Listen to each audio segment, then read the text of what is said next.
morning, and welcome to Truth to Power.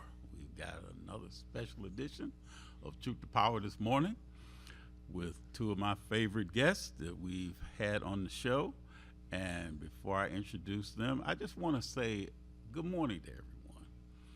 This is going to be a pleasant weekend for everybody that is either watching the show, listening to the show, or wanted to be on the show. But this is going to be a great weekend for everyone because we want this to be a safe weekend for everyone. Usually, holiday weekends, people get together, they barbecue, they break bread together, some go to the beach. Some do a lot of activities, picnicking and a lot of other things. There's a lot of concerts going on. There's a lot of fairs. This is the end of the summer. This is the time that young people are, if they haven't started back to school yet, they're going to be going to school next week.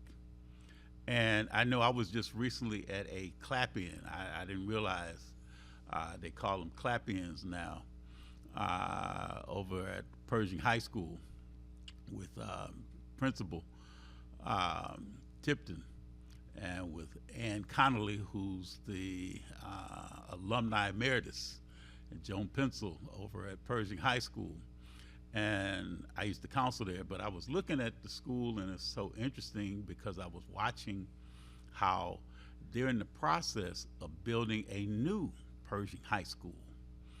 And they're going to do similar to what they did at Mumford High School, where they're going to keep the students in school while they build the new school. And just looking at how they've gotten so much done, and they're looking at, I think Principal Tempter was telling me that they're looking at opening the new school up, I believe in 2027, I believe, so in another year and a half. But the thing is that when the young people and their parents or their guardians came up to the school, as they do at the other clap-ins throughout the city and throughout the other cities, as well, the young people come up the first day of school, and usually a teacher or an administrator there at the school passes out school supplies, gives them little snacks, bottles of water, and they welcome them. And they greet them with open arms. And even over at Pershing, they had a red carpet out in front so that the students could understand, hey, you are important. You're very important. You are our legacy. And the students just to see, and the parents just to see all of the way that everybody did, greeting them and giving them high fives and seeing Principal Tipton, giving the little elbow bumps and the fist bumps and, and hugging some of the students when they came was very poignant. So we want to make certain that everybody has a great, great weekend. We definitely want to make certain that everyone is able to go, and if there are any differences, I know usually in the past, with my family and friends, we've had get-togethers where we played cards, and we played some bid whist, or we played spades, and sometimes it was just interesting watching. The only commotion that we had in the family was somebody might have got upset because somebody didn't make a bid, but we just looked at each other, and it's like, all right, fine, that set card was right there. Somebody reneged and forgot to play a card. But we looked at each other and we just did a couple of, oh my lords, or something like that, or oh my gods. And that was it. And everybody smiled, a couple of people frowned, but we're family. And everybody just said, okay, well, next game. But that's the way that we should be looking at each other. And if you have a difference with someone, talk it out. Talk with them. Resolve it through words, not with physical violence or to do anything that could, a moment of anger could result in a lifetime of regret. So again, I ask everyone, just talk through it. Sometimes you may have to take a woosah moment. You may have to go and kind of walk away from it. And that's not saying anything less of you because you walked away from an argument or any type of a issue with someone else. But take a moment to cool off. Take a moment to just calm down. I always say take a moment to get your opportunity to say, hey, what is this leading up to? And then to not do anything that could result in anyone that could get angry or retaliate. But there's a way to disarm somebody's emotions, somebody's feelings, someone's anger. So disarm folks in the way that you say this is not that critical for us to get out here and go and result in something that could be anger, that could result in a person getting hurt or a person getting killed. So again, tomorrow there's going to be a peacenik adjacent to Denby High School on Kelly near Moraine.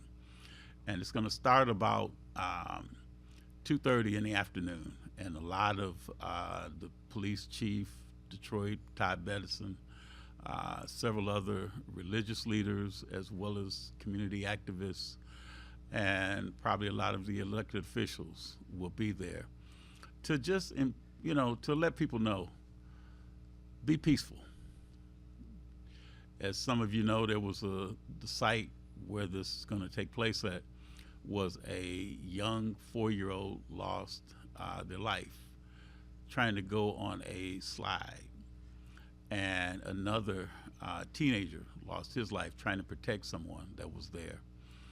So with a lot of the great detective work and police work, Police Chief Ty Bedison was proud to, announce that they had brought the people that had perpetrated that senseless act to justice. So we don't want to have any other issues that people will go and have a memoriam or to release balloons. If we're going to release balloons, let's release balloons because of the fact that it was somebody's birthday or wedding celebration. Or if in some cases it could be where someone may have transitioned, but from natural causes. So we want to keep the peace. We want to make certain that everybody, not just the people, can go home safely, but the law enforcement people that protect us, that they also can go home safely as well. But this weekend, as I said, it's going to be busy. There's the Arts, Beats, and Eats in Royal Oak. There's also the Michigan State Fair that's going to be going on in Novi. Shara Ajamu is having tomorrow at Ford Field at 1 o'clock. She's having the HBCU football classic between, I think it's Central State and Kentucky State at 1 o'clock tomorrow. So you definitely want to support her. Those of you who can't go to the football game, you can go and support the people that will be there at the Peacenik tomorrow afternoon.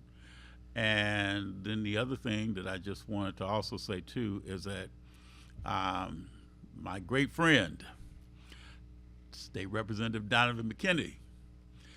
Donovan McKinney is having his 6th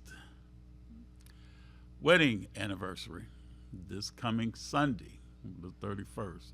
So those of you that know Donovan and his lovely wife, please make sure that you go and you wish them a happy anniversary. And then without further ado, the young lady that I've got on the set with me today, she's celebrating her birthday. And that's going to be coming up in a couple of weeks. If I'm not mistaken, she'll either pop me on the arm or take her, pen and pop me on the hand or something if I get the date wrong. But if I'm not mistaken, I think it's September the 10th. So since I didn't hear you didn't hear anything in the background, so I guess I was right. It was September the 10th. But we'll be definitely, celebrating her birthday with her handsome husband, Randy, and everyone else to celebrate Brenda's 39th birthday. So again, we definitely want to make certain that everybody has a great holiday weekend so that they can contact Donovan, let him know about, and his wife. Happy anniversary. Contact State Representative Brenda Carter. Let them know, too, that they're continuing to keep her lifted up in prayer as she goes to do all of her work in Lansing. And that's one of the things we're going to talk about, today. And I do want to give a shout out this morning. Someone accidentally called my number this morning, and God bless him and God keep him and pray for him. But it was in divine order, and that was Mr. Robert Wilson, and he is the father of the Western Wayne County NAACP President Gina Wilson Stewart. That's her father. So we love him to death. We love him. I mean, he is such an icon and does so much and has done so much in the community.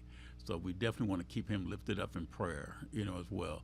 And we also want to keep, others lifted up, because we know that there's been several people that have transitioned, and we pray that everyone has an opportunity to keep, if you know family that may be ill or ailing, contact them. This is a good time, especially over this weekend. Everybody can't break bread, barbecue, eat hot dogs and hamburgers. But the main thing to remember too is this is a Labor Day celebration. And it's not just the barbecue. It's not just to go picnic and go to the park or the fairs or the carnivals and the festivals, but it's also to look at the labor leaders that have done so much to keep our industries and keep our factories vibrant, to keep the products that they manufacture on the assembly lines and available for those of you that want to utilize them, the automobiles, the trucks, other means of transportation. But at the same time too, many of you are looking too in terms of, say, that those that may be ordering through Amazon or Temu or whatever other platform, those are labor workers and they need your support. People that work in the stores, they need your support. And that's one of the things that we look at when you talk about labor. You're talking about union and unionized workers that will have collective bargaining agreements. So there's so much that we need to look at, not just in terms of, say, about the ancillary things that Labor Day provides, but to also look in terms of, say, at those that have valiantly produced and our labor workers and labor leaders at the same time. So today, we just want to get an opportunity to celebrate this pre-Labor Day weekend with two of my favorite people. And to my right, this is State Representative Brenda Carter, MSU alumni, proud member of the phenomenal sorority Delta Sigma Theta. When you see her, that's the Delta sign. When you see the ladies, when they do that little triangle, that's Delta Sigma Theta. And her handsome husband, Randy Carter. And Randy was a former President Pro Tem of the Pontiac City Council.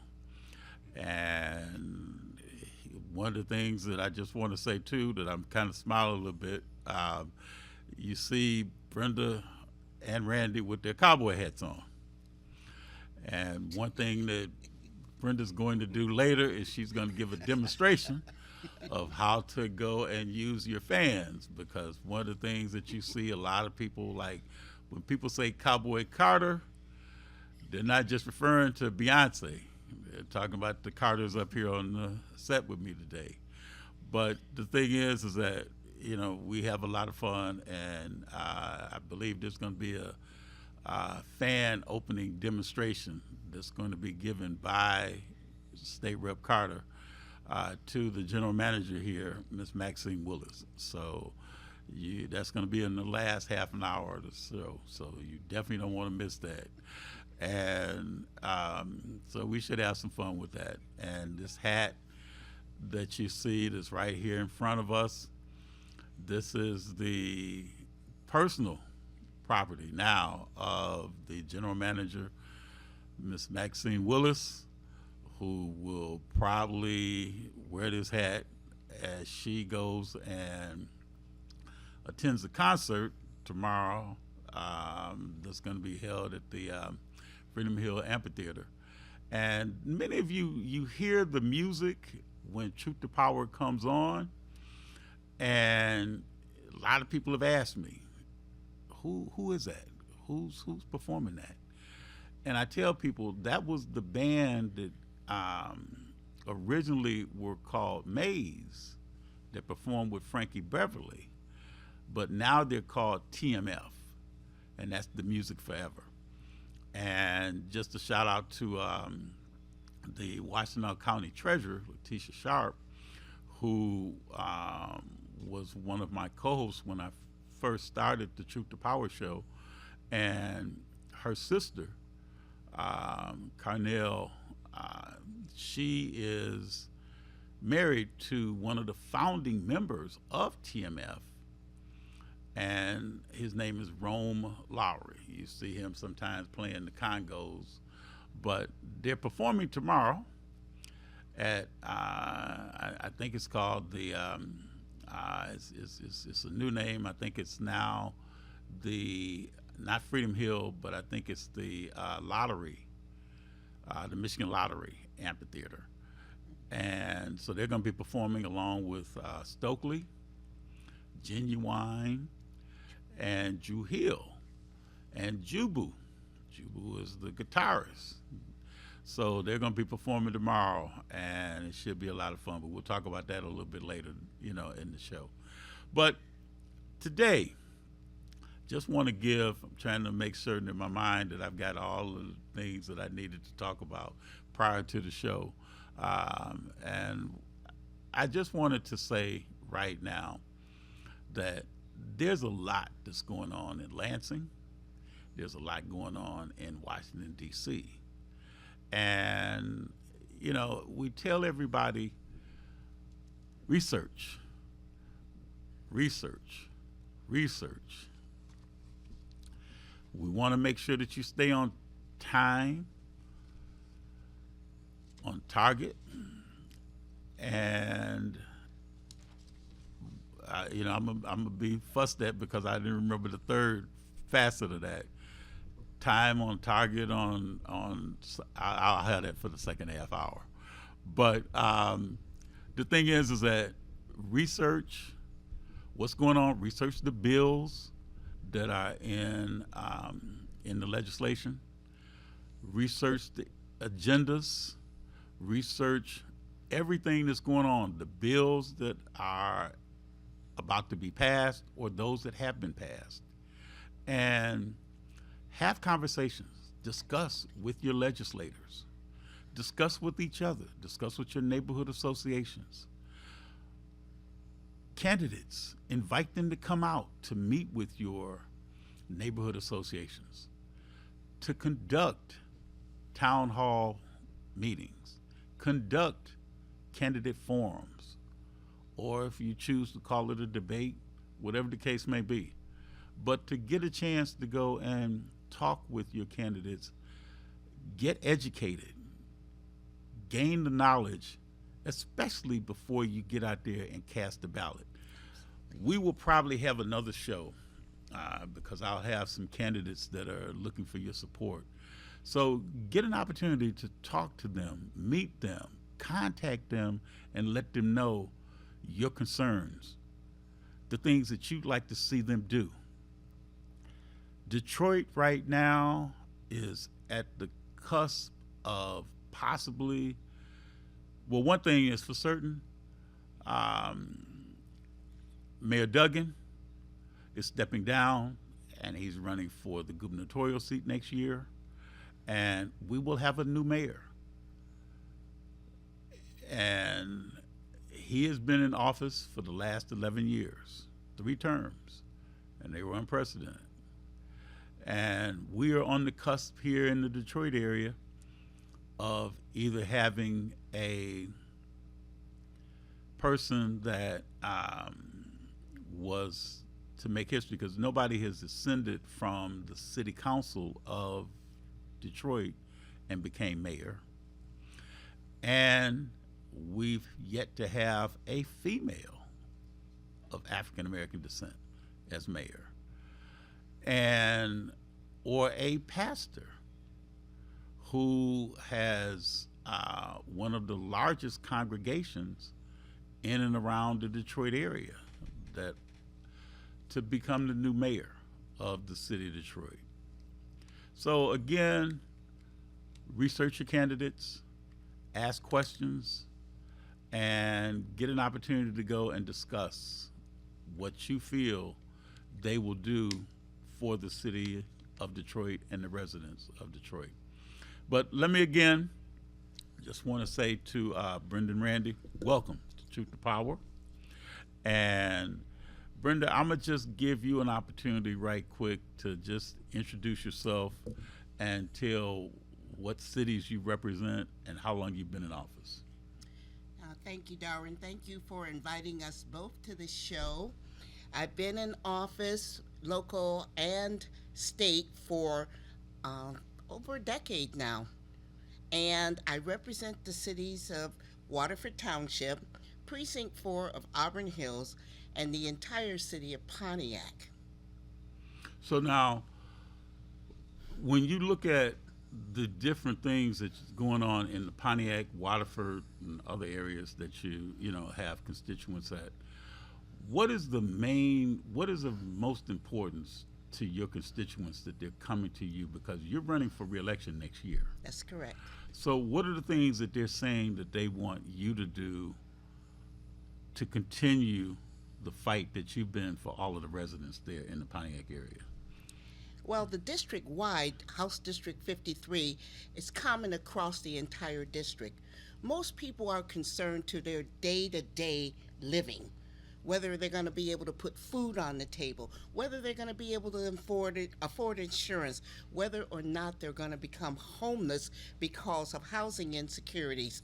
Most importantly, they're concerned with their children's education.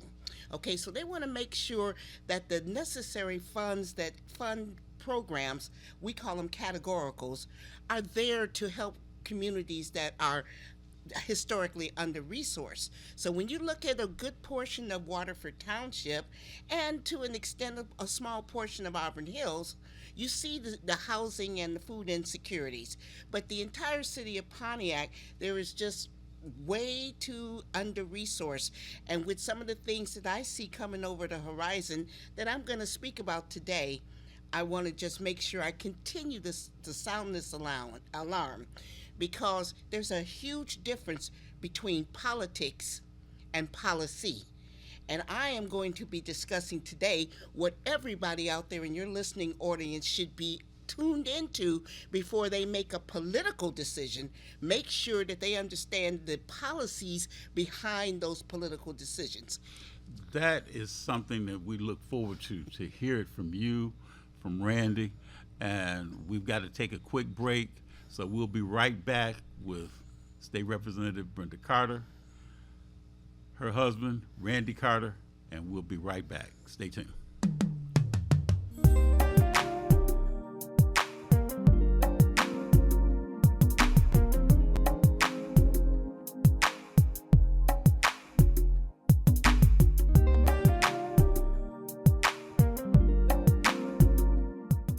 Feel good about your future with tuition-free programs at Wayne County Community College District. Whether you want to be in healthcare, computer science, the culinary arts, digital media, or robotics and automation for the next generation of vehicles, WCCCD has you covered. A full range of programs to achieve your goals, fit your schedule, and give you all the support you need to be successful. All of it tuition-free. Now there's something to feel good about. Register today at wcccd.edu. TJB Records presents The Night to Remember, Dr. Tony Booker and Booker Productions 45th Anniversary Reunion Concert, Friday, October 3rd, 2025. Doors open at 6 p.m. Showtime, 7:30 p.m. at Greater Grace Temple, 2500 West 7 Mile Road, featuring Zacardi Cortez, Charisma Evans, Peggy James. Tickets available at God's World, Greater Grace Temple, or call 313-576-6906. Sponsored by C.W. Moore, J.W. Henry, Royal Oak Ford, and Black and White Look. Dr. Tony Booker 45th Anniversary Reunion Concert. Clean up on aisle 5. Sounds like my life right now. Just one big mess. What's going on? It's my property taxes. What? I am behind and I am so worried that I'm gonna lose my house. I can pay some of it, but I can't pay it all at once. Sorry to interrupt. I'm Eric Sabri, the Wayne County Treasurer. The last thing I want is for anyone to lose their property to tax foreclosure. We have assistance programs to help. For more information, go to treasurer.waynecounty.com. We're here to help. Arrested? You have the right to remain silent. Everything you say can and will be held against you. Don't talk to the police. Talk to me first, Attorney Warren E. McAlpine from the Action Attorney Center.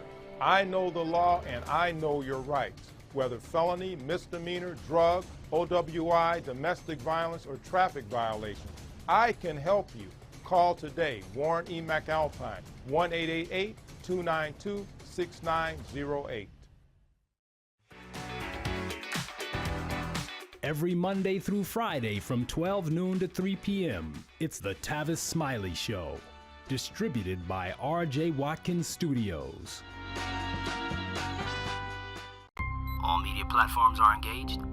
Copy. Get ready to launch your show or product. Periscope ready. We're 5x5 ready to launch. Copy that. Trend worldwide across all major platforms. Ignition. 3, 2, 1. The world is waiting. Watkins Broadcasting. More than just TV. Block time is available. Get yours. Call 313-868-6612. That's 313-868-6612. Executive producer R.J. Watkins. Program director Henry Tyler. 107.5 FM. WGPR HD3. RadioWeCanSee.com.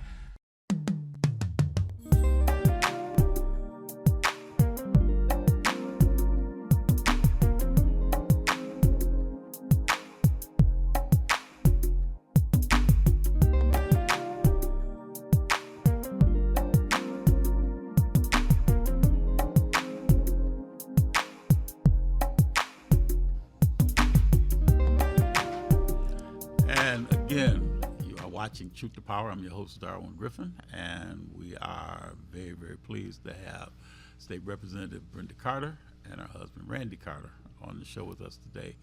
But I just want to ask Randy, when you look at all the things that, as you having been on the council for many years in Pontiac, and you look at some of the things that your wife, and it's to be commended to you to be as supportive as you are of your wife in all of the different challenges that she has to go through. You know some of the challenges that you went through when you were on city council. But just talk about some of the things that you've seen, the accomplishments that you've seen your wife to accomplish in the short period of time that she's been on the legislation. Actually, I'm very proud.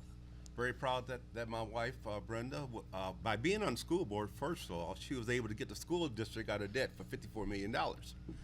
Then as she moved on to onto the State House, she was able to go through and bring in $80 million for the city of Pontiac for the downtown development, additional $20 million to pay off all the bonds that the school debt had since she'd been in office. $10 million for the Martin Luther King Bridge in Pontiac to be replaced. And it goes on and on. The things that she asked for, that the residents demanded of a legislator, she has delivered. Before Brenda was able to do it, nobody brought any money to Pontiac. There had been no millages passed in the school district in over 25 years. But Brenda was able to go through and bring 2 millages in for the school district delivered. One for $50 million and one for $147 million. For that, yes, those talking points, I'm very proud of what my wife as representative has accomplished. So I'm gonna give you an opportunity to give a 30-second why the people that live in her district, why should they reelect her again for another term? Brenda's new slogan will be, Brenda Carter works harder for you. And our number is available. You are able to call us. You know where we live. You can visit at 86 West Yale. We will give you our address in Pontiac. You can stop by. Some people are welcome, some people are not. But that is our address. But if they come with their fans and their hats on, then it might be a little bit different. They might have more of an open door that they can I come will in. play the music where my fans at, boots on the ground. Thank you, dear. Well, you know, the thing is that, Brenda, you know, there's been so much that, you know, people do as far as, say, in Oakland County. And, you know, there's a lot of people that are looking for support for, there could be, well, not could be, there will be a new mayor in the city of Pontiac.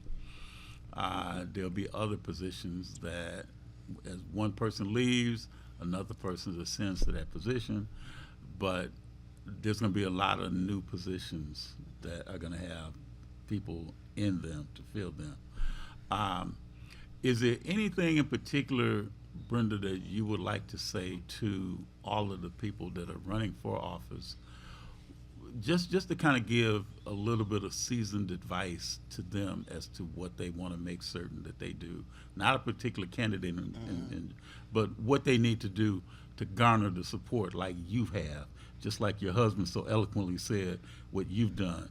But just to give some, you know, some advice to candidates that are vying for office.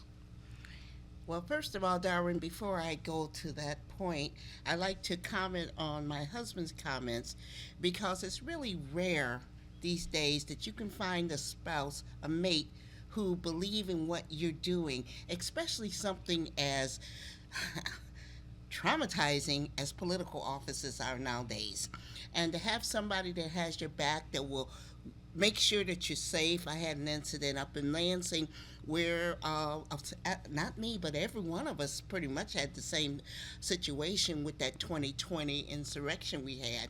And I couldn't keep Randy from coming up there, although it was dangerous. He's a model of what a husband should be, okay? That don't mean that we don't have our times. We do. But when it comes to the bottom line, he's always there. And I'm very, very blessed to have a husband like Randy. I just want to say that. Now, give a little bit more detail about when you said the resurrection. What happened? The insurrection. Everybody thought that the insurrection happened in 2021 in Washington, D.C. No, it actually happened before then in 2020 when they circled the Capitol in Lansing. Okay, and our governor was threatened, and we had no way to get out of the building. Every entrance was blocked, okay, and it was a very, very heightened situation. Fortunately, nobody got hurt, but the people came into the Capitol. They were in the gallery. They were banging on the doors, and some of the newer legislators were terrified. You know, of course, you and I lived through the civil rights movement, so we had a little taste of that. We kind of knew what could happen in situations like that. But a lot of our younger people had no idea what was happening. And it was a very, very dangerous situation. And Randy, you couldn't stop him from being up there. He just wanted to make sure that I was okay. And he did. Well, you know, and those were some very, very trying times for a lot of people that were there. You know, I was looking at the news and seeing about, especially, I believe she was State Rep Sarah Anthony, you know, at the time, and what she went through. and looking at some of the other, some of your other colleagues and what they were going through, during that time. So, 'cause what was the objective to that whole insurrection? Well, I'm not sure what their objective was other than to. Because didn't they took guns into the. Yes, they did. We can't take signs into the Capitol, but they had AR-15s, 14s. What were they, Randy? 47s. AR-47s. And they were everywhere. Okay, and I hate to say this, but this is the absolute truth. The minorities were the ones who were really targeted. We had a legislator by the name of Cynthia Johnson, who really took the blunt of everything. A lot of people said that what happened to the governor with the Wisconsin situation was the highlight of it, and it was very important because she was going to be tried for treason. I had to look the word up. What did I do to commit treason? But Cynthia Johnson really took a hit. I mean, just piles and piles of letters from people from all over saying, we did all these things that's wrong. And then it was the minority women that really took the blunt of it. Wow. So, Randy, what was going on in your head when you were, hearing from your wife, telling you about what was going on, or when you were seeing the news, the outlets that were talking about, and seeing people rushing to the gallery and to the, the Capitol building with the assault rifles and, carrying them over the shoulders and just kind of, marching around, inside. And then even some, interestingly enough, Brenda, I know will remember, some were taking pictures with some of the elected officials there. But what was going on in your mind during that time? I mean, this wasn't just a blip like on a Friday at 6 o'clock. There were nooses hanging outside of the Michigan Capitol. There were people armed with guns. There were all kind of profanity going on. Watching people going in and out of the Capitol. The representatives were trapped inside between 1 2-inch thick door. And I was there, and yes, we have our own bulletproof vests, and yes, and we carry our pieces.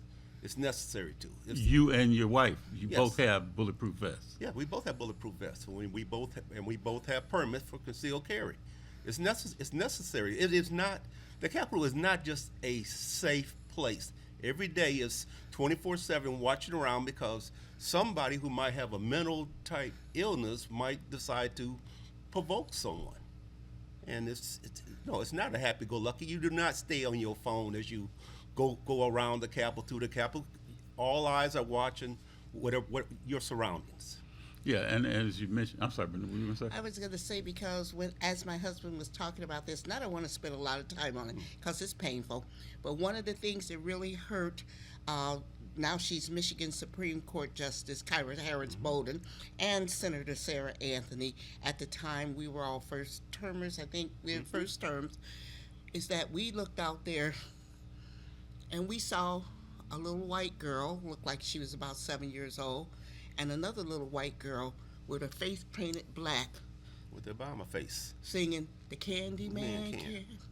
Can. What kind of message was that sending to our children? On a stage. On a stage. I can send you that video, Darwin, if you haven't seen it. No, I hadn't seen that. I mean, I was seeing different clips of other things that were going on, but I hadn't seen that clip. So, were there people that were really concerned whether or not they were going to get home safe that day? Yes. In fact, we had to make sure that Representative Johnson was taken care of, not only in Lansing, but in her home in Detroit. And let's not forget, my wife has over 10,000 life-threatening emails. They were sent to all of us. They were generic. We hate, I can't even go, I don't want to go into the verbiage of what was sent in those emails. But the point of the matter is, this is why it's so critically important that we understand policy. Because when you understand why we go up to Lansing, or why we go to Washington, or why we sit in city councils or school boards, then it will help you understand who you should vote for. Okay? We will never tell you who to vote for, but you need to understand why these occur. Because right now, our nation is in a very, very uncomfortable place if you live in communities that are under-resourced. And I'm talking about Flint, Saginaw, Pontiac, Detroit, Benton Harbor. Okay, you get it. I hope you get it. These communities have historically been under-resourced. And the legislation that's come out of Washington, I'll get into detail later, and the legislation, the budget that was just passed in the House, will directly impact these communities. And I want to say to everyone out there, this is not about demonizing anybody or demonizing any legislation. This program is to prepare you for what's coming. When Katrina was predicted to hit New Orleans, people should have prepared, and we wouldn't have lost 1,800 lives. This program today is to prepare you for what is going to happen, what's happening now, and what is going to happen January 1st, 2027. So it's basically you want people to be proactive. Yes. As opposed to continuing to be reactive. Absolutely, Darwin. What right now, and the things that I'm going to go down through this list are policy oriented. But take what I'm going to say to you and ask yourself the question, are these things being implemented in our communities? Or do we have these resources addressing this? If not, it's not too late. Go to your churches, go to your community centers, go to programs like this where you can get the word out. Think of it like this. This is what I told the people at the Bowen Center. This is Katrina about to hit us. Okay, if you live in a low-income district, a community, you don't have to worry about it. If you live in one where your tax base is high, your property values are high, you don't have to worry, you got money in the bank, you don't have to worry about what's going to hit us. But most of us are living day to day. Most of us are living on some type of subsidy. These are the ones that's going to be impacted by the legislation that has been enacted or will be enacted. And Darwin, I really thank you for the opportunity to communicate this to the masses that are listening. Well, one thing I want to do, if you allow me, Brenda, Randy, is to express on behalf of WHPR TV our heartfelt prayers go out to all those that were involved in that senseless shooting at the Catholic school in Minneapolis the other day, and to those who had lost their lives. Our condolences go out to those families, and to those that were injured as a result. From my understanding, I believe I haven't seen the count, but I know there was 2 that were 2 died and 17 injured. 17 injured. So again, we want to express our condolences to them. And I know one thing that I was talking to State Rep Carter about was that she was telling me about a bill that she was trying to get passed. And I'll let you speak to that. Thank you. Again, after one of the most horrific shootings that I've heard about in my whole entire life, which was Uvalde, Texas, I immediately got with some people and came up with 2 bills. They call them panic alarm bills. It's based after Alyssa's law in Parkland, Florida, okay? You said what kind of? Panic alarm buttons. No, I'm saying what type of law? Alyssa's law. Okay. Okay, and that's the Parkland shooting in Florida. And what this would have done is allowed schools to have a panic button. If they would have had a button inside of that school system in Uvalde, while people were sitting out there waiting for God knows what, and these babies were getting massacred, maybe that could have stopped it. It may have stopped it in MSU. It may have stopped it in Oxford, if they would have had these buttons. But then once again, policy and politics. If you don't get nothing out of this conversation today, those are 2 things. Policy is for the people. Politics sometimes impedes that when we start looking at, well, if we put panic alarm buttons in schools, who would be out of a job or who might object or what? No. It's about the 2 babies that were shot in Minnesota and the 17 that were injured.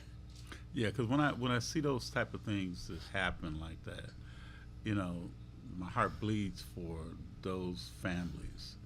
And you're not thinking about anything else other than when you dress your child to go to school in the morning and get on that school bus, or you drop them off and you wave at them when they, run up to the school doors. You're not thinking about anything else other than just, I pray that they get a good education. And you know what, Darren, when you think about it, when we all went to school, the only thing we worried about was whether or not the milk was going to be warm. Mm-hmm. And it usually was. But and that's the thing that we don't think about anything. When I was going into the school building, I'm thinking about seeing some of my classmates and thinking about recess, or thinking about going out there on the playground and playing, whatever, tag or whatever the case may be. And then I'm thinking about things that I had after school, programs that I was involved in. So, Randy, we look at these little things that we do when we in school, and, we don't think about that, especially us boys, when we were growing up. Our teachers lived in the neighborhood. The teachers walked to school with us. Mm-hmm. And that's the thing that really, when we look at, the teachers came to school with us. Teachers knew our families, knew our mothers and fathers. They knew if we got out of line, they knew to tell, I'm going to tell your mama. They knew your mama's first name, knew your dad's first name. So, you made sure that you acted right, straightened up, did what you needed to do. And that goes back to the question you asked me that I can now answer about the ones who are wanting to assume roles like this, to be a state representative or to be a council person or a school board member, even any branch of public service. Know your community. Too often we see we look at politics as opportunities. In other words, this is the next level for me to advance, but you don't know who Miss Weenie was, or you never know where the Night Riders go, or you don't know where this. You just see an opportunity to advance your platform. And what that does is a disservice to the very people that you serve. One of the reasons why I learned Japanese is because I wanted to go to Japan, but I knew when I went over there, I needed to know something about their language. I needed to know something about their culture. When people come into communities like ours, and I'm Detroit, I'm from Detroit, I went to Northern High School, okay? They need to know. I ask them, where is Northern High School? Whether it's in Detroit, or whether it's in Flint, or whether it's in Pontiac. And if that legislator or that potential candidate can't tell you about the community that they want to represent, that should be your flag. Ironically, Darren, it's as a 12-year councilman, there's something that the people probably never know, like libraries. Libraries are founded through Michigan penal codes. As a council person, you have to notify the people at the library to be at the council meeting in case there's a financial thing coming on or new development. If they're not there, and write a letter within 60 days to the clerk of the city, then that developer gets their part of their millage revenue. So the school needs to be at the council meeting. Somebody from the school board, I used to have the school attorney come sit in on my council meeting. I would call them ahead. If there's a new development, brownfield, DDA coming up, the school needs to be there. And when I look in the audience, is there anybody in the public hearing from the school district who wants to keep their revenue? Speak up. Now, you mentioned the term brownfield. Explain what that means. Well, actually, normally you could refer to a contaminated piece of property that you can pick up federal and state money for.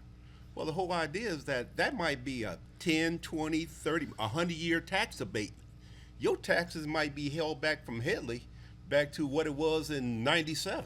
Dick Headley, the former legislator. Okay. All the other millages and taxes you're paying are now going to go into that bond, that new debt for that new development, that new stadium. Mm-hmm. You have to, the people need to know that their council people should have them, when they speak about no backdoor dealings, you speak about it openly. Don't have meetings at somebody's church for hoopla. You have it at City Hall, have it on camera, and you speak about all development, not no back doors. Everything should be spoken to the people. Now, before we get to, what we're going to talk about, Brenda, I just want to ask Randy. So, Randy, I want you to kind of go into detail about a question that I know people have asked me to ask you, when Sure. we were coming on the show.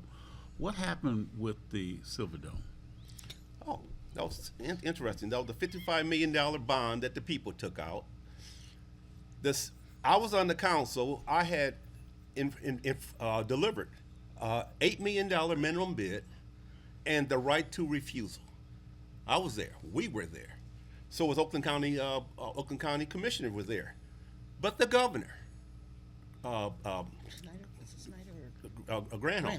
Granholm was there, and Granholm said, we're going with the bids. One guy bidded $500,000. Our letter from the council was $8 million, and the right to refuse. The second call was $580,000. The governor demanded that we accept that bid for those two people. I mean, we are creatures of the state, so we have to abide by. We can't challenge challenge the state for authority. They win every time. But that's what happened. That's how the sale went to Triple, whatever that was, that Greek guy from Canada. That's who got the bid. So what is there on the property right now? Amazon. That's Amazon. And unlike most things, Amazon is built around, but Amazon does not show up as the House or the Senate voting. Amazon comes in as the executive order through the governor. That's how that type of project, that comes through the governor, through MEDIC. You don't get to negotiate taxes from Amazon for your city. So Romulus got one, Detroit has one, Hazel Park has one. Mm-hmm. You don't get to negotiate whether or not you receive any tax dollars or anything. It's a done deal from up high when it comes in. And see, Darwin, that's a good point what Randy's saying. This is his 1-2 punch here with the Carters, one in the state, one in local government, is that a lot of times, and I don't know what happens in Detroit, but I can speak what happens in Pontiac. A lot of times we're on the menu. The community is on the menu. They're not at the table when these decisions are being made, whether they're on whatever level, these upper level, as he just gave the example, the executive decision to sell an $8 million piece of property for $500,000. Okay, that's the kind of things you beginning to see when you're not at the table. So one of the reasons why I left the school board and decided to run for the legislature, and particularly fall in the vein of banking, financial services, and all of that, is because I wanted to understand cash flow. And that's part of the discussion we're going to have when I talk about financial literacy. Well, we're going to take another break, and that was a great segue to lead into that. So I've got State Representative Brenda Carter. I've got President Pro Tem, formerly for the city of Pontiac, Randy Carter. I'm your host, Darwin Griffin, and we'll be right back. Stay tuned.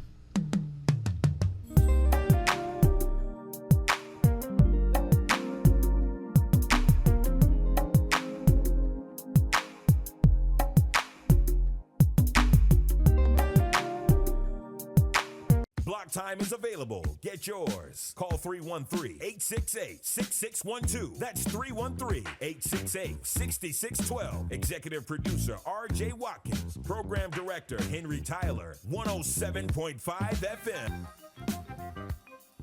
WGPR HD3. RadioWeCanSee.com. Feel good about your future with tuition-free programs at Wayne County Community College District. Whether you want to be in healthcare, computer science, the culinary arts, digital media, or robotics and automation for the next generation of vehicles, WCCCD has you covered. A full range of programs to achieve your goals, fit your schedule, and give you all the support you need to be successful. All of it tuition-free. Now there's something to feel good about. Register today at wcccd.edu.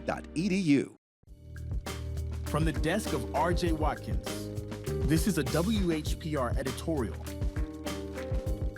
I'm Ariana Watkins, and for decades, my father, R.J. Watkins, has served our community with quality radio and TV service through WHPR and Roku. Today, I'm proud to stand beside him, continuing the legacy built on trust, innovation, and your support. We're here because of you, and we'll keep bringing you the best now and for generations to come. Thank you for supporting us and growing with us. This has been a WHPR editorial. Muscles, joints, or feet tired, achy, or distressed? Tried everything? Ringmaster Rubbing Oil is a vintage topical pain reliever, trusted for over 70 years, with a rich formula for the treatment of stubborn aches and pains. Packaged in a glass bottle for purity, our liquid can also be used in warm water for foot soaks and compresses. A little goes a long way. Try our time-tested formula, available in several sizes. Make a donation to WHBR TV and receive two 2-ounce bottles of Ringmaster Rubbing Oil for $25. Call 313-868-6612. Every Monday through Friday from 12 noon to 3 p.m., it's the Tavis Smiley Show, distributed by R.J. Watkins Studios. Clean up on aisle 5. Sounds like my life right now. Just one big mess. What's going on? It's my property taxes. What? I am behind, and I am so worried that I'm going to lose my house. I can pay some of it, but I can't pay it all at once. Sorry to interrupt. I'm Eric Sabri, the Wayne County Treasurer. The last thing I want is for anyone to lose their property to tax foreclosure. We have assistance programs to help. For more information, go to treasurer.waynecounty.com. We're here to help. TJB Records presents The Night to Remember, Dr. Tony Booker and Booker Productions 45th Anniversary Reunion Concert, Friday, October 3rd, 2025. Doors open at 6 p.m. Showtime, 7:30 p.m. at Greater Grace Temple, 2500 West 7 Mile Road, featuring Zacardi Cortez, Charisma Evans, Peggy James. Tickets available at God's World, Greater Grace Temple, or call 313-576-6906. Sponsored by C.W. Moore, J.W. Henry, Royal Oak Ford, and Black and White Lift. Dr. Tony Booker 45th Anniversary Reunion Concert. The PJ Collection. High tops. Slip-ons. Sweatshirts. Drink flasks. The PJ Collection. Available now at ClaudraneJackson.tv. All media platforms are engaged. Copy. Get ready to launch your show or product. Periscope ready. We're 5x5 ready to launch. Copy that. Trend worldwide across all major platforms. Ignition.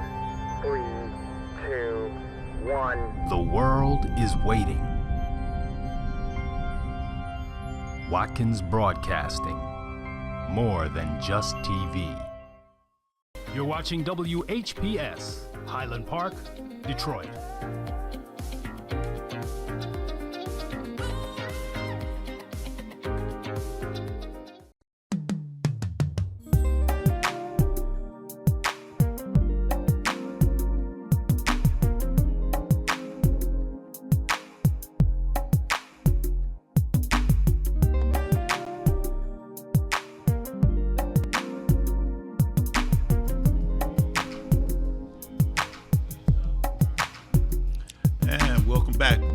Special edition of Truth to Power. I'm your host, Darwin Griffin, and we have joined with us in the station today. We have State Representative Brenda Carter, her husband Randy Carter, and let's dig deep into the message, Brenda, that we want to talk about. And the main thing that we want to talk about right now is financial literacy, and which also equates to freedom. Kind of talk a little bit about financial legacy. Oh, I'm sorry, literacy, rather. I'm sorry. Well, Darwin, thank you for that. And I've been going statewide teaching under-resourced communities the value of financial literacy. But today I want to focus on two things that's going to impact communities that are under-resourced. And I keep on reiterating that. It's not just our urban centers, but we have a lot of rural and upper peninsula communities that are also under-resourced. and 2 pieces of legislation, actually 1 piece of legislation that was passed into law July 4th, which is that one big beautiful bill that everybody's talking about. I refer to it as HR 1, okay, because there's nothing beautiful about it. And then also the budget, the omnibus budget that was passed by the House, with the majority being in the other side, that really puts all bills, all the things that they want in the budget, into one big budget that passed by the majority. Now, you're calling it an omnibus. What does that mean when you say That means that everything that they wanted to negotiate over back and forth between the 2 sides was all put into one big package. School aid package, DHH budget, corrections budget. All of these budgets were put into just one big budget.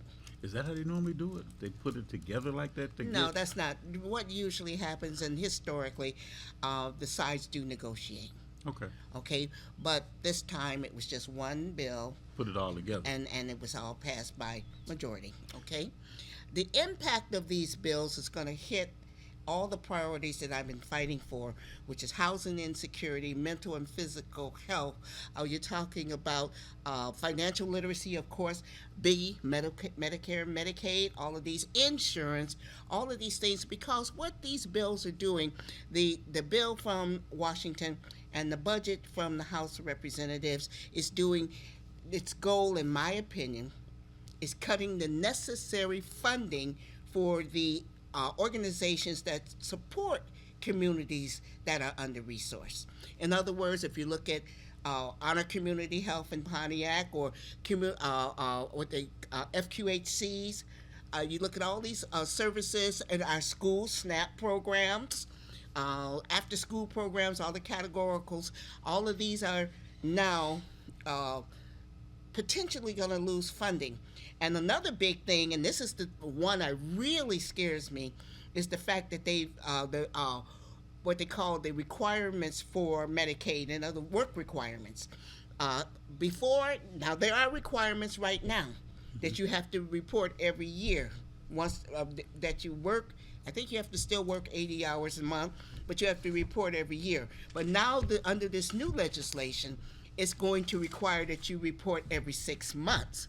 And if you don't report, or if you report and they lose the paperwork, or anything can happen, or your job stops where you don't get the 80 hours in the month, you lose your health care. And if you look at most communities that are under-resourced, and I can speak on Pontiac, we have a high mortality and high morbidity rate. So if we lose the little bit of health care that we have already, you're looking at a catastrophe waiting to happen. Wow. Well, so talk about what really are the resources in HD 53 that the listeners can tap into this month? Well, I think, first of all, you should reach out to your representatives and your senators, because they have the resources and the information to direct you where you need to go. For right now, I just learned that one of our Common Grounds, I don't know how many communities out there have mental health services like Common Ground, but I just learned yesterday, to my disappointment, that we're going to lose our Common Ground in Pontiac. And one of the things that we lost before I came to Pontiac is we had mental health facilities. Randy, you could talk a little bit about that. We had mental health facilities that they were all taken away. During the Engler. Okay. Engler administration.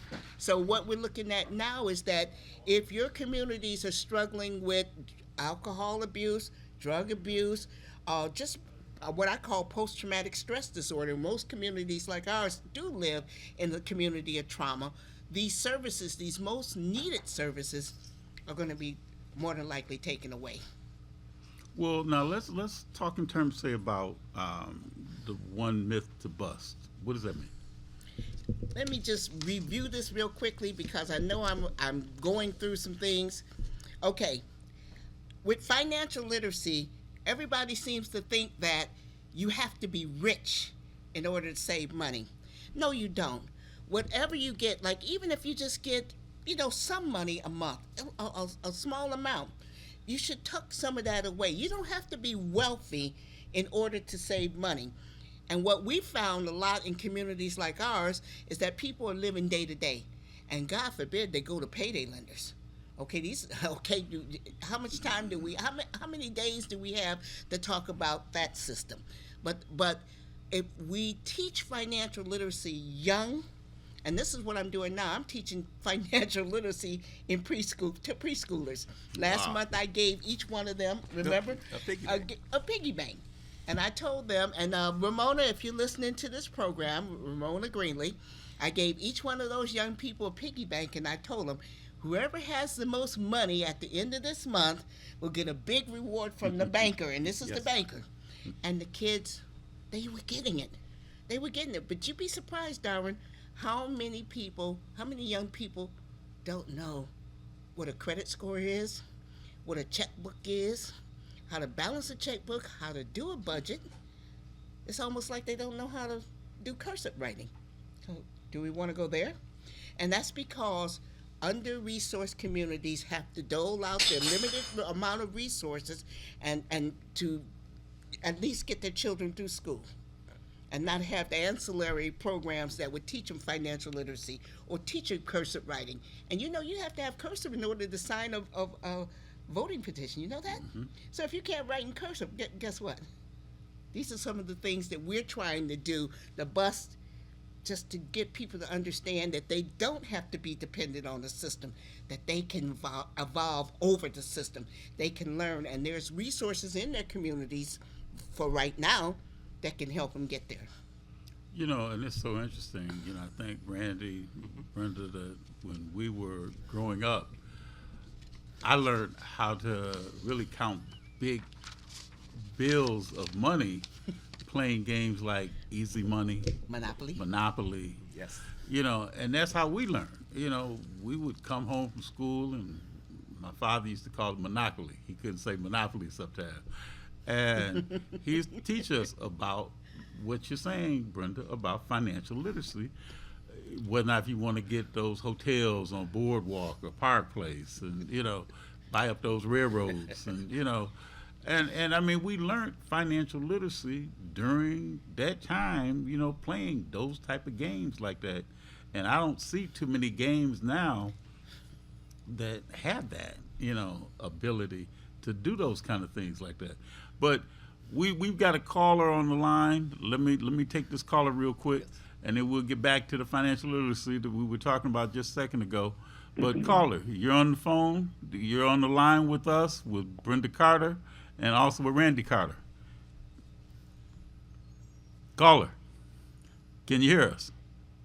I can hear you. And who are we speaking with? This is Brandon Bryce. How are you? The Bryce is right. How are you, sir? How are you, sir? I was listening in on your conversation. And just now, you're calling from where? Washington, D.C. Washington, D.C. So you heard a little bit of the conversation that we had. Let me get your thoughts about what we were talking about, especially when we talk about financial literacy. And as Brenda was saying, in terms of say about how she's educating young people that are like preschoolers about financial literacy. What are you encountering? I mean, I know you were you were president of a college out there in the Delaware area. What are you seeing, Brandon, in terms of say about financial literacy when it comes down to the young people that need to be more educated about credit scores, need to know more when it comes down to investments? What are you seeing? Well, it's everything. I mean, it's the real reason. We're no longer in the civil rights era. We're in the silver rights era, where the reality is if you can't balance a checkbook, you can't survive. And most people, many people of color, unfortunately, they don't take their credit serious until it's too late.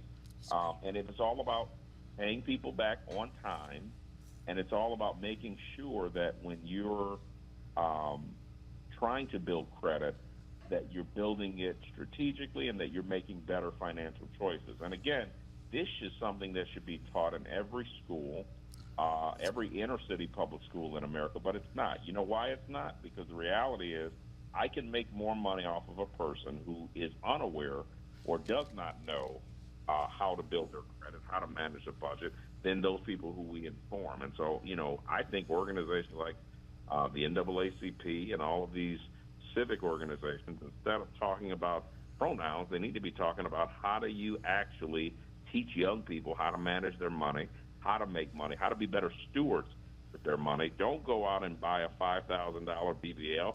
Invest in your future. Invest in housing and real estate, which is the quickest way to wealth in America. Well, I see Brenda's steady nodding her head to 100%. everything, and Randy's nodding his head to what you're saying. So, Brenda, did you want to comment on what Brandon was saying? Absolutely, Brandon. I appreciate those comments. I did a video that I would love to send you if I get your email address that pretty much articulated everything you said. And see, this is not a political thing. This is a policy thing.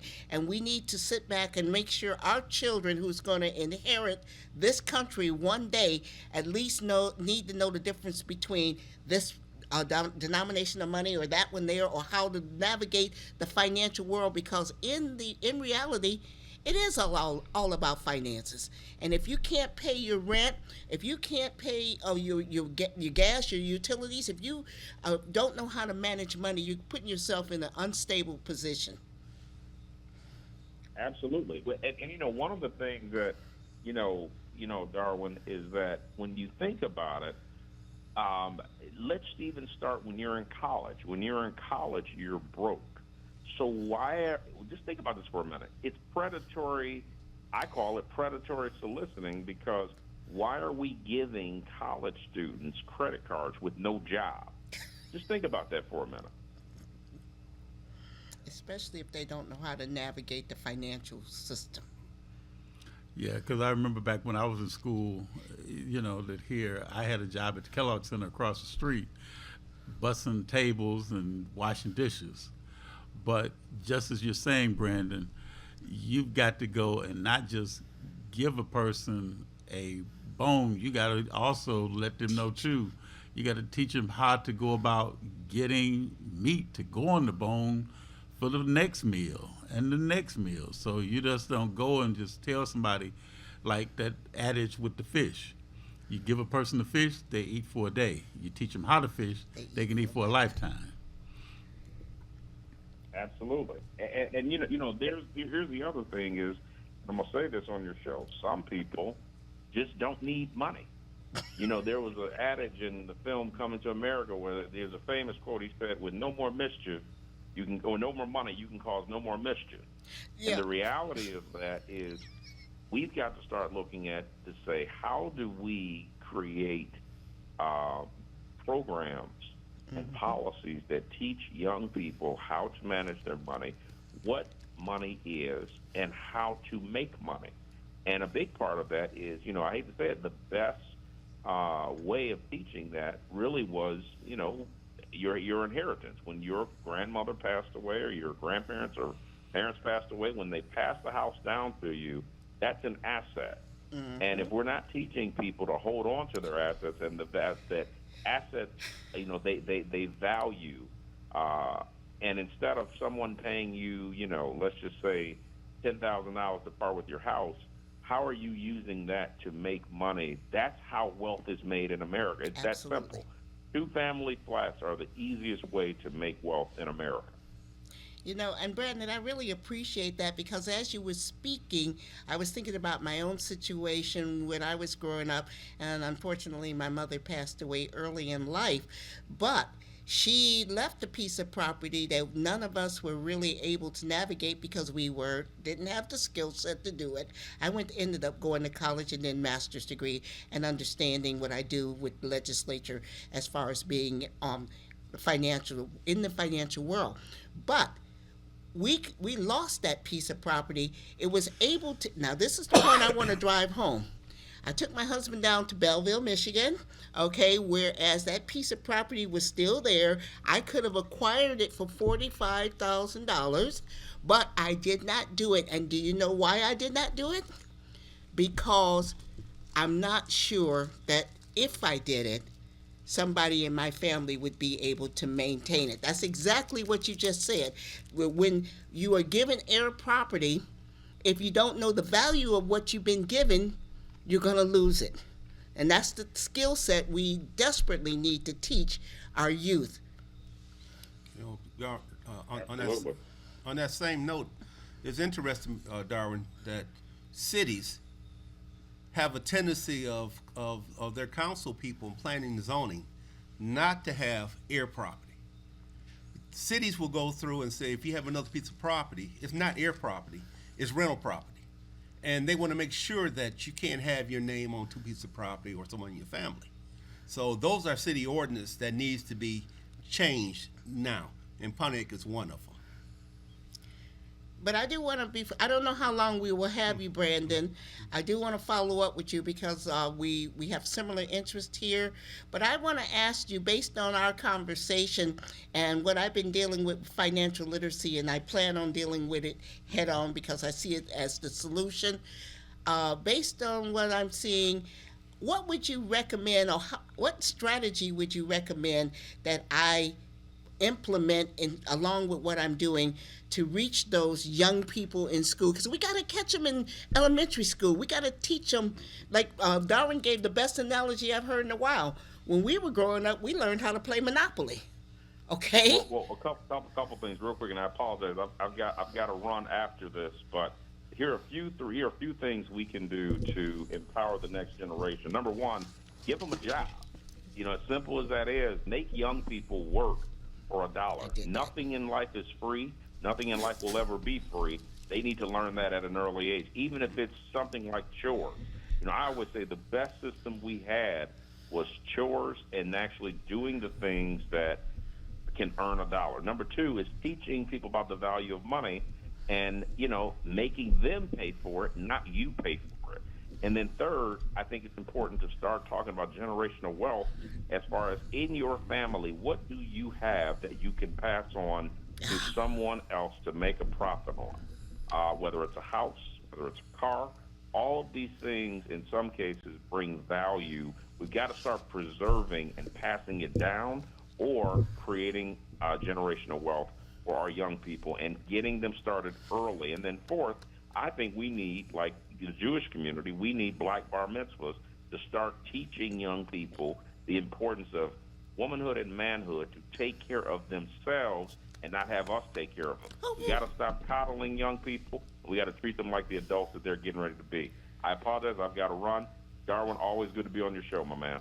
Always good to have you, young man. The price is right. Thank you for calling in. All right. Powerful.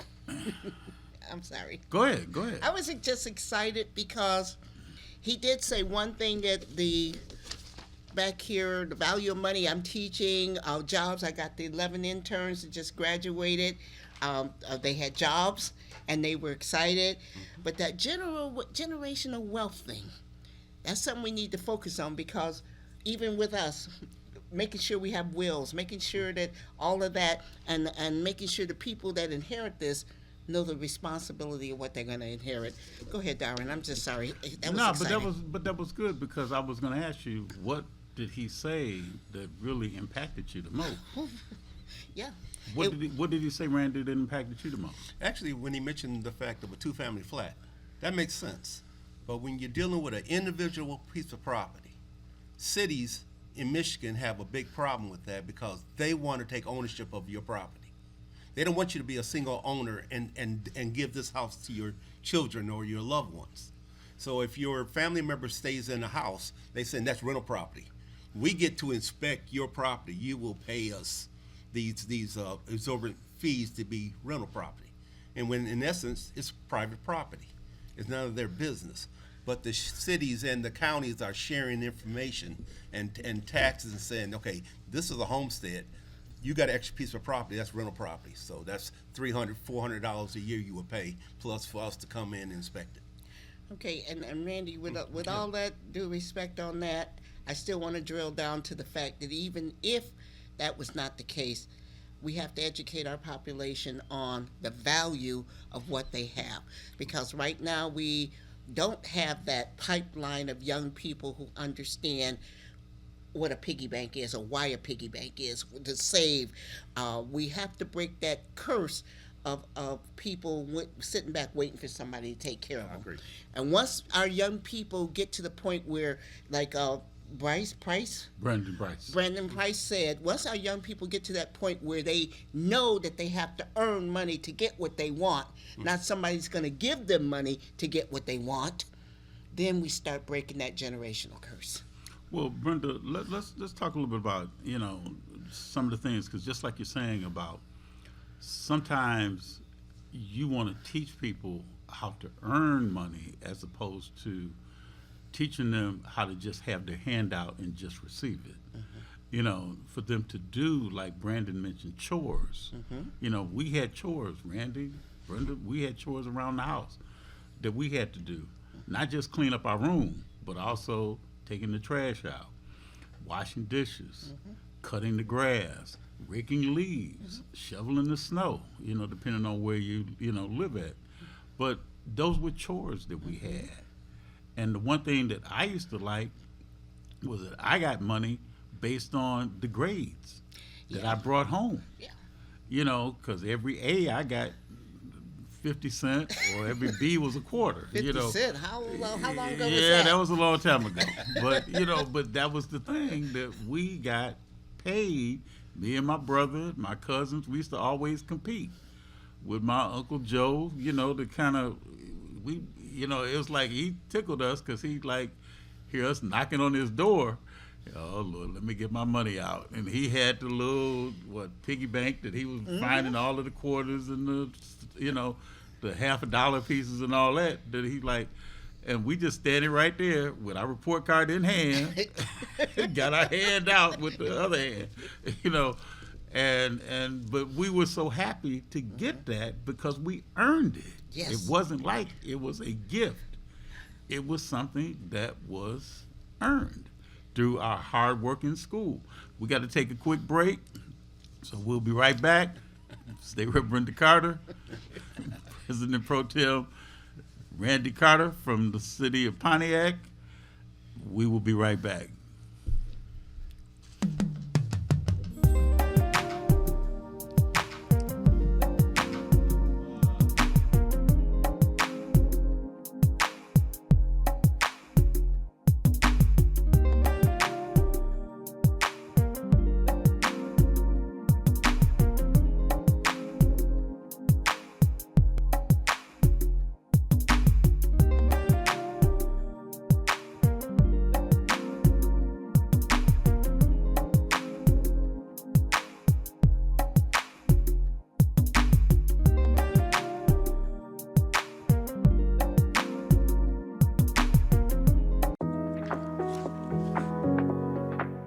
Hey, I know you've seen them. Those sleek vapes that everyone says is better than smoking. Here's the truth. They're not. Did you know that in Michigan, 14% of high school students use e-cigarettes? That's a lot of people risking their life for a quick buzz. Nicotine doesn't just harm your body, it affects your mind too. It can make depression and anxiety worse, and even change how your brain handles stress. You deserve better than to let a tiny device control your mood and your future.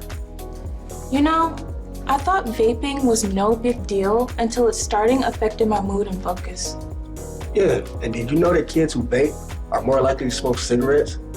But there's good news. You don't have to do this alone.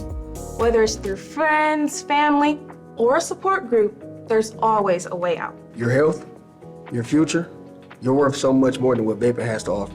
Detroit's got your back. Visit CUYFDcoalition.org for tools and support to help.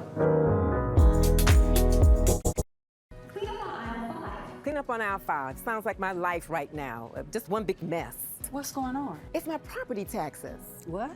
I am behind, and I am so worried that I'm going to lose my house. I can pay some of it, but I can't pay it all at once. Sorry to interrupt. I'm Eric Sabri, the Wayne County Treasurer.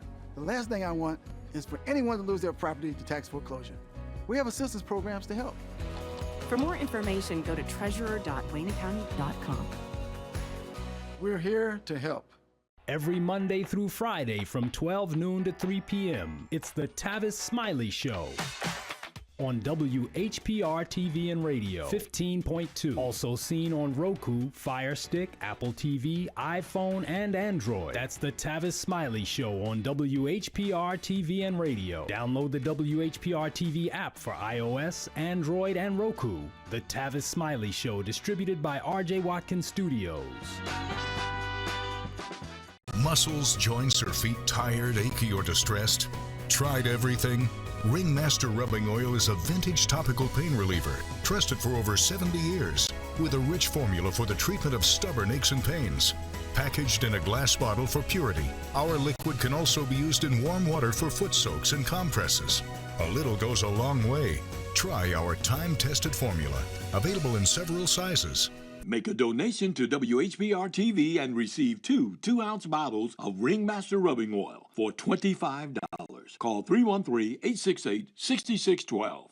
Feel good about your future with tuition-free programs at Wayne County Community College District. Whether you want to be in healthcare, computer science, the culinary arts, digital media, or robotics and automation for the next generation of vehicles, WCCCD has you covered.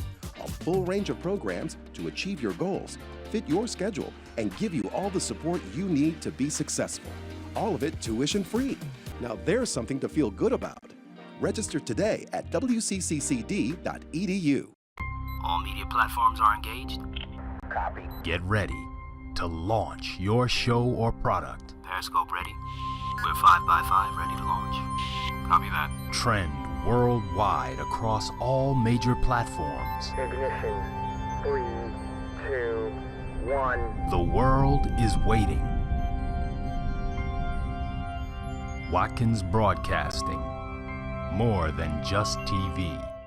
Block time is available. Get yours. Call 313-868-6612. That's 313-868-6612. Executive producer R.J. Watkins. Program director Henry Tyler. 107.5 FM. WGPR HD3. RadioWeCanSee.com.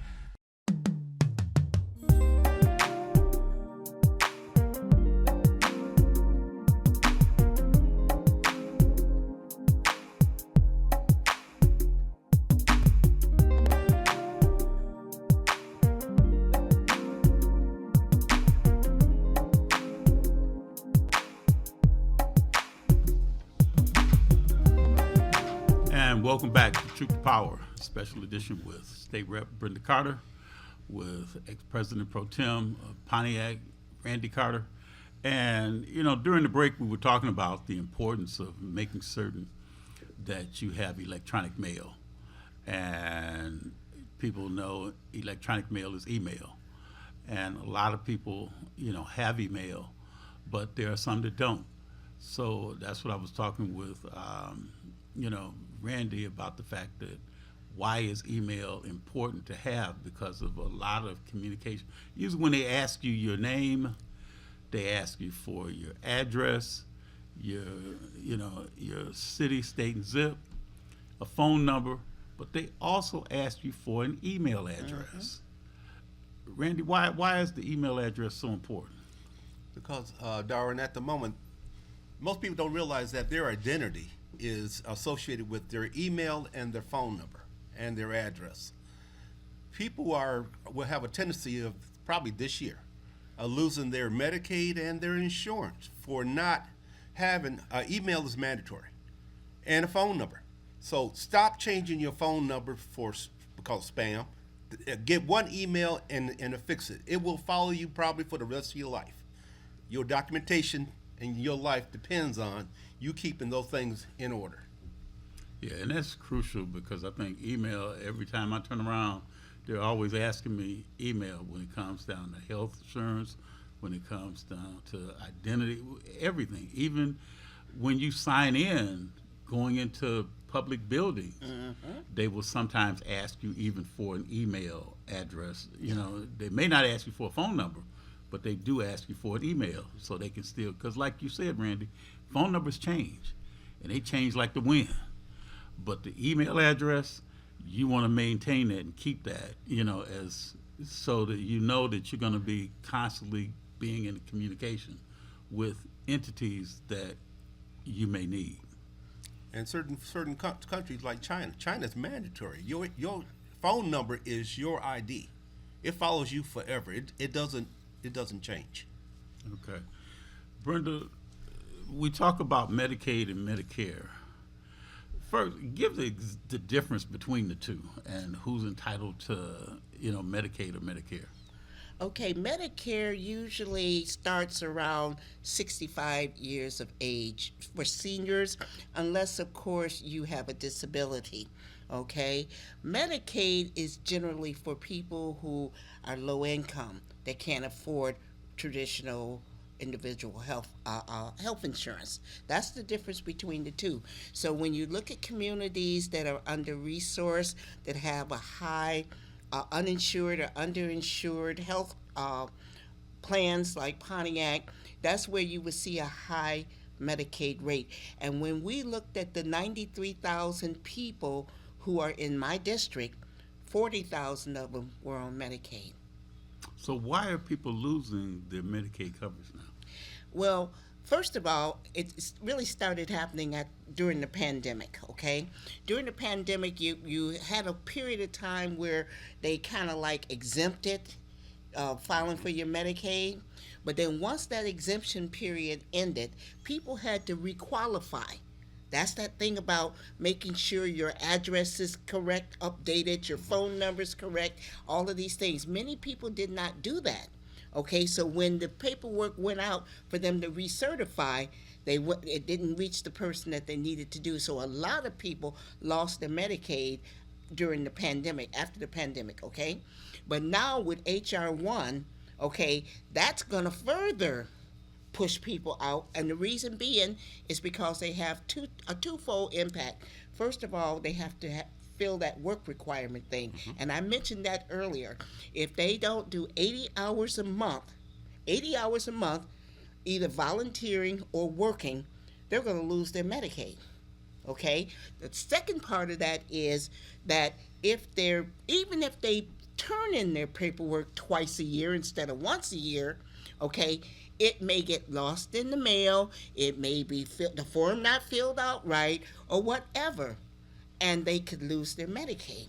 And see, when you have a child with asthma, and they need that medication, and all of a sudden they're cut off of Medicaid, that put that child at risk, or that senior, or anybody with type 1 or type 2 diabetes. If they can't get the insulin they need because they got their paperwork or is lost in the shuffle, or they can't do, because most people are working 2 or 3 jobs, Darwin, to make ends meet.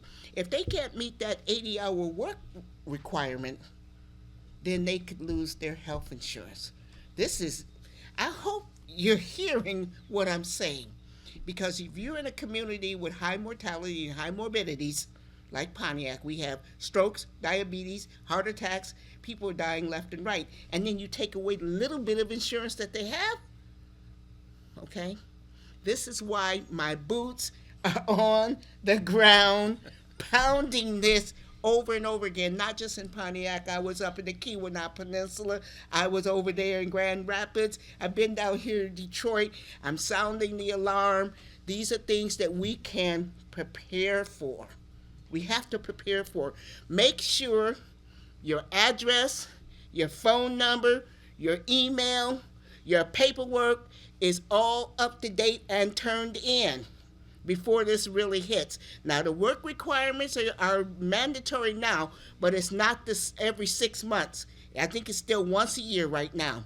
But in January of 2027, the once every 6 months going to kick in with all the other things that's happening that's going to really dwindle down that insurance pool.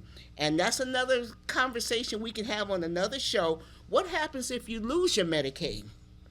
What happens if you lose your Medicaid? And back to Medicare for a minute.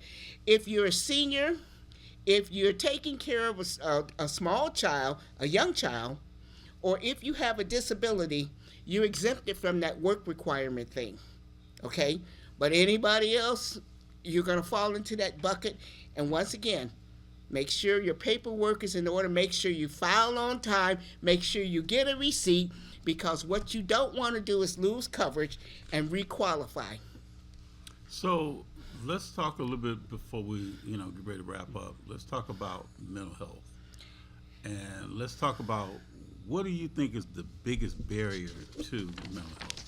One of the biggest big barriers is something that we've been experiencing in Pontiac a lot, and Randy, you may want to expound on that as well, with what happened to the facilities in Pontiac that service the people with mental health issues. You want to give a little history on that? Well, back when England was governor, England got rid of, we had the Clinton Valley, or the state hospital, and afterwards, when the governor got rid of them, mental services started going out to little independent, little mom and pop health places, and therefore right now people have no place to go, and they can't be criminally locked up in jail. A lot of them are homeless, but there is no place for those people to go since they got rid of the institutions. And see, that's the twofold barrier that I see. The first one is stigma, because a lot of people don't want to come forward and say, I have a mental health issue. And if you live in a community that's traumatized, I call it PTSD. If you live in gun violence, if you live in housing insecurities, food insecurities, all the things that a community like Pontiac is experiencing, then that's trauma. And you need a place to go where you could talk about it to get that out. But the second thing is the access. And Randy just articulated that quite well. Where do you go when they get rid of the FQHCs, where they get rid of the Honor Community Health, when they get rid of all of the things that's going to be on the chopping block when this is enacted? People should realize that CVS and Rite Aid and Walgreens are all disappearing. So someplace, in order to pick up medication, the people are going to have to unite and figure out where they're going to have that commonality at. Is it going to be near a bus stop or some ideal place? But it's coming. That tidal wave is coming. And the bigger thing here, you think about, you mentioned Minnesota, Uvalde, Parkland. Right now, a lot of organizations are going into our schools and providing these services for our youth so they can deal with some of the trauma. You mentioned that when we were growing up, we had to worry about warm milk. Now these kids got to worry about whether or not they go into school, whether they end up on a slab somewhere. Yes. So it's very important that we keep the services of our schools having school-based health centers for our young people. It's more than just mental health, it's physical health. Making sure they have physical hygiene, making sure all the things that they need to have to be healthy. And this is what is on the chopping block with some of this legislation that's coming down the pipe. And it's so interesting because I was talking to a friend of mine that was going through some financial hardship, and one of the things that this person said was that they needed their insulin, and they didn't have the money to get the insulin, so there was a free program that allowed them to go and get insulin for free, and that's one of the things that I think people need to be more aware of about these resources. Mm-hmm. And the same thing when it comes down to, if you don't have the money to get whatever the medication that you need, be it for anything, anxiety or anything of that nature, where are the resources that can help you? Because what then may happen is that people don't take the medication because they don't know where the next bout of medication is going to come from. So they may, instead of me taking 4 times a day, I'll just only do 2, or do 1, or not do it at all, and that's where sometimes when you look and see some of these issues with people that may have committed some of these heinous crimes, somebody's coming out saying, well, they didn't take their medication, and you hear that a lot, or they were on some type of medication, and even still they were on the medication, but still in all, they still, went and did something that they shouldn't have done. And then the same thing when it comes down to even persons that may be drunk drivers, or persons that may have some type of substance abuse, issues. Might be medically induced. And it could be, exactly, say that again. Medically induced. Right. And that's the thing that we want to try and watch for, because people need to understand, just because you may not look like you're suffering or going through an issue, you still may be going through something. It could be in terms, say, with like you were saying, substance abuse could be, somebody that drinks their lunch or their breakfast every day. And then you have issues that can really result in someone else inadvertently losing their life because of something that somebody else did or didn't do. And see, Darwin, we're talking about mental health, but let's go back briefly on food insecurities, because I want to share this story with your listening audience out here about what we're dealing with homelessness and hunger. Once again, into that vein you're talking about, we will see a lot of people who are hungry or homeless that have to depend on some way of coping. But Randy, do you remember the story about the Family Dollar and the couple? Yes. He's going to tell you a story. Because in my district there was a Family Dollar, and we talk a lot. And the cashier mentioned a senior couple comes in and buys food for a dog. So she interacted with them and asked them what kind of dog it was. Well, they wouldn't communicate with her. They just wanted the dog food. So she called me up and she said, I think they're buying the little $1.50 bag of dog food for them to eat, and they don't have a dog. Wow. And so I ended up finding that person. She said, they're here now. I came and met them and asked them that we have a small nonprofit and we donate foods to those who need, and we put them on a distribution list. So reason I had Randy tell that story is because there are many different factors of trauma that goes in the communities that are under-resourced, and with the legislation that has been enacted July 4th and the pending actions of that is only going to exacerbate the situation in communities that are already struggling. So I hope I got that point across really, really clear. The bigger thing now is for everybody that's listening to this, need to start putting action plans into place to protect our communities. It's no longer about what this one did or that one did, or whether it was right or wrong on which side of the aisle. That is not the issue. The issue is, what are we going to do to protect our homeless population? What are we going to do to make sure our seniors are not cut off of Medicare? What are we going to do to make sure that our families with children, moms, single parent households can feed their babies? What are we going to do between now and January 1st, 2027 to lower the impact of what's happening? Because it's happening. Okay, it's happening as we speak, and we can take some proactive steps of educating our communities on what's going to happen. And I want to just tell everybody, on November 10th from 4 to 6 p.m. at the Bowen Center in Pontiac, Congresswoman Haley Stevens and I will be teaming up with MDHHS to educate people on the impact of H.R. 1 on housing and Medicaid and Medicare. So if you want to come and just ask questions, please write that down. November 10th from 4 to 6 p.m. at the Bowen Center, 59 Bagley Street in Pontiac. We will be doing this town hall resource fair to educate people on what's going to happen in the next 16 months.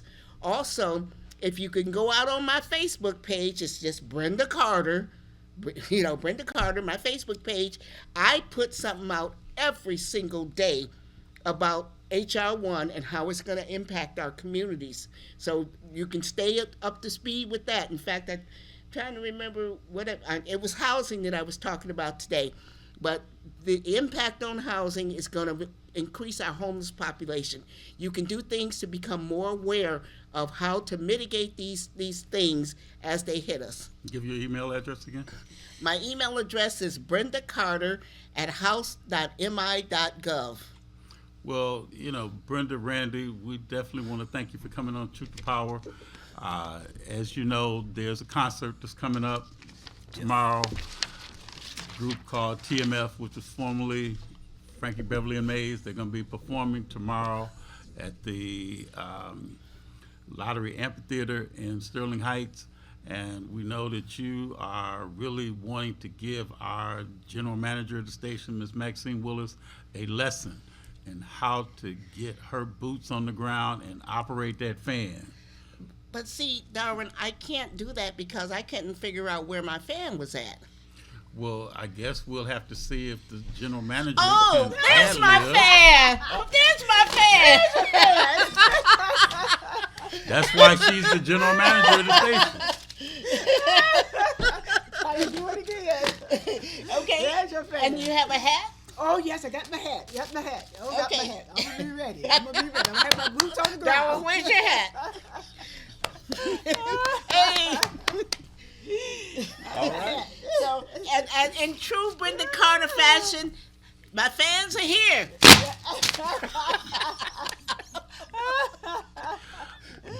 Well, I guess on that note, I don't know, Tim, if we got any more time left, but just in the event, I'm saying we got we got a couple of minutes left. So tomorrow again, TMF is going to be performing at the amphitheater. I think it's Freedom Hill. And I'm feeling like Maverick, you know, feeling like Lil Joe from the Cartwrights or something. But, you know, the main thing is that as you can see, you know, we're going to have some fun again.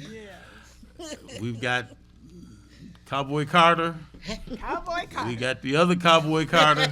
And we got Cowboy Willis. She done mastered that fan. So again, we all want to make sure we got our boots on the ground. And Brenda, as always, Randy, as always, we welcome you always to come and be a part of us. Oh, a public service. My grandmother told me that that blacks were cowboys because we had small piece of property, and white folks were called cattlemen.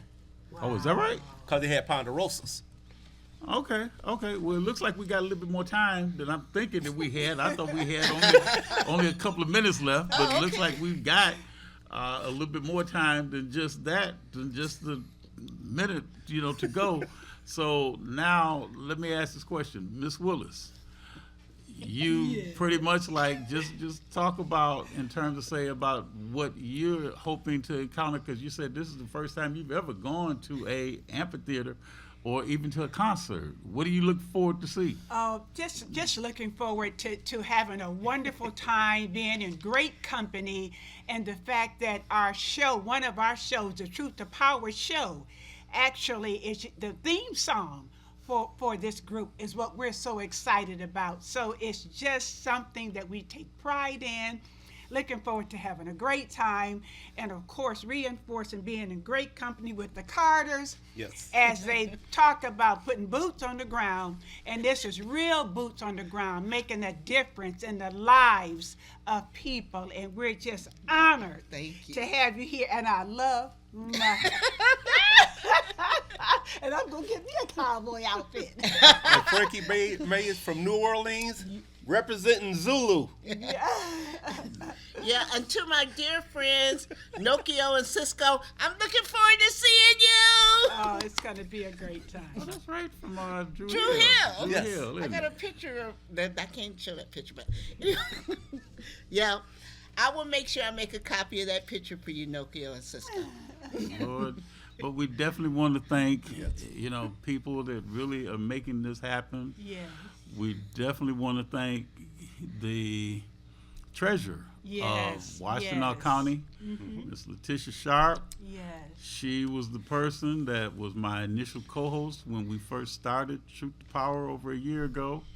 And her sister is Carnell, and she in turn then went and allowed us to be able to go and talk with the members from Truth, you know, in terms of from the group TMF, and that's the music that we play in the beginning and during the breaks of Truth to Power. So we definitely want to thank them. The members from TMF are going to be, they should be arriving as we speak, and they're going to be in Troy at one of the hotels in Troy. So when they come, they're going to get an opportunity to go and have so many people that are going to be coming to see them tomorrow evening. the Carters, Ms. Willis, myself, and others. So we want to thank the people from 92.3.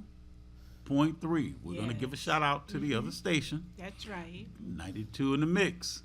They're the ones that are hosting this. They're the ones that's promoting this concert. So we definitely want to go and thank them for allowing us to come and be guests of 92.3, to come and be able to go and witness this phenomenal concert that's going to go on tomorrow. And again, the people that are going to be performing, they're doing a tribute. Yes. Yeah. And it's a white party. Yes. And I'm sure that everybody wants to talk about their white outfits that they're going to have. Miss Willis, you want to tell about the white outfits that you're going to wear? Go ahead. Just tell what kind of outfits you're going to have. Oh, I'm going to have on my blue jean dress. The white jean dress. With my white blue jean dress. That's right. With my studs and my hat. She loves that hat. I love it, and I thank you so beautiful. much. And I thank you so much. This has been wonderful. And they're going to do a tribute. It's the white party. This tribute is going to be basically for the late Frankie Beverly. Yes.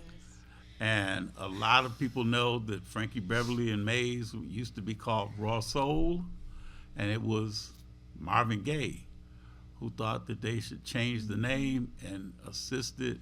And if I'm not mistaken, I believe that was Rome Lowry that came up with the name change, and maybe a couple other members from the band that came up with the name Mays. And then some people know it as Frankie Beverly and Mays. Other people know it as Mays featuring Frankie Beverly. But also on the marquee is going to be Genuine. And as Brenda said, I'll let her say who's the other person that's going to be on there. Drew Hill. And name some of the people that perform with Drew Hill. The two I remember well is Nokio and Cisco. Right. I'm ready to find. And then also in addition is going to be Stokely. And they're also going to have Jubu. Jubu is the guitar extraordinaire that plays, if I'm not mistaken, I think he plays bass. But they say he cannot be touched when it comes down to how great of a performer that he is. So he's going to be there, Genuine, Drew Hill, Stokely, and TMF. Yay! Yeah. And they're doing a concert talking about the life and legacy of Frankie Beverly and Mays. And a lot of you, and I'll just ask real quick, before we sign off, because I think we got a couple minutes left, to give Brenda, what's your favorite Mays song? Oh my God. First of all, I'd like to just say to all my family that's in New Orleans that we had our Mardi Gras Zulu Ball. Yes. And Frankie Beverly would always play there. He had a voice that nobody can touch, in my opinion. Yes.